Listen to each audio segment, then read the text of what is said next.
At 2:13 a.m., in a tiny Brooklyn apartment, Ethan Miller stared at his cracked phone screen. Another notification, another friend announcing a promotion, another smiling photo, another reminder that he was behind. He whispered to himself in the dark, "Don't compare yourself with others." But it didn't feel true, yet.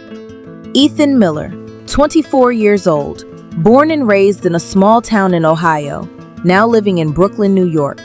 First in his family to graduate college, degree in business administration, $68,000 in student loans, rent, $1,850 a month for a studio that barely fit a bed. By day, he worked at a coffee shop near Wall Street, minimum wage plus tips.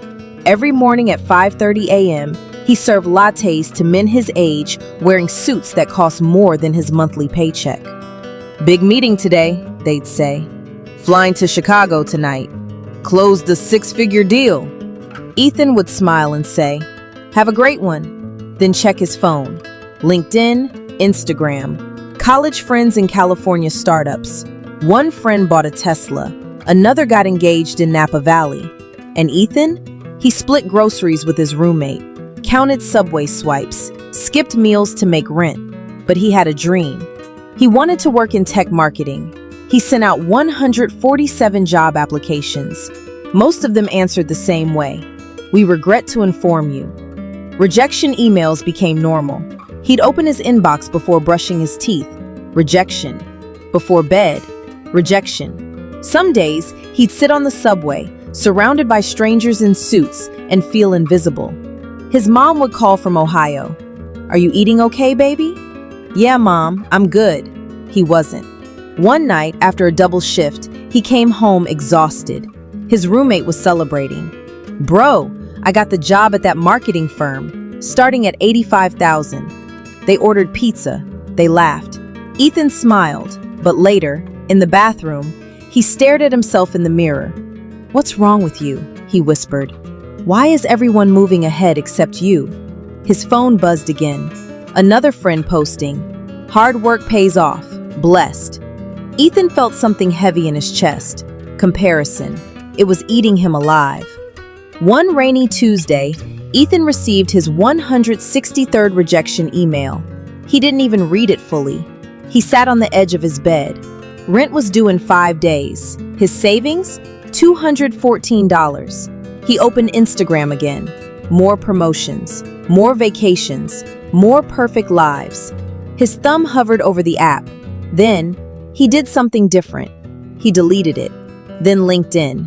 Then every notification that reminded him he wasn't there yet. Silence. For the first time in months, he looked around his tiny apartment. No applause, no spotlight, no audience, just him and a decision. "Don't compare yourself with others," he said again. But this time, it felt like a challenge, not a quote, a choice. Quit New York and move back home, or go all in, do or die. Ethan chose discipline, not motivation. Discipline. He built a schedule. 6 a.m., wake up. 7 a.m., free online marketing course before work. 8-hour shift at the coffee shop.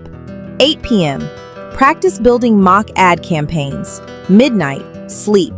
No one clapped. No one noticed. Weekends? While friends posted brunch photos from Manhattan rooftops, Ethan sat in a public library in Brooklyn, learning, practicing, failing, trying again. He reached out to small businesses. "Hey, I'll run your social media ads for free. Just let me build experience." Most ignored him. 2 said yes. He worked for free for 3 months. Late nights, cold pizza, secondhand laptop. His bank account stayed low. But his skill? Growing. Slowly. Quietly. He stopped asking, "Why am I behind?"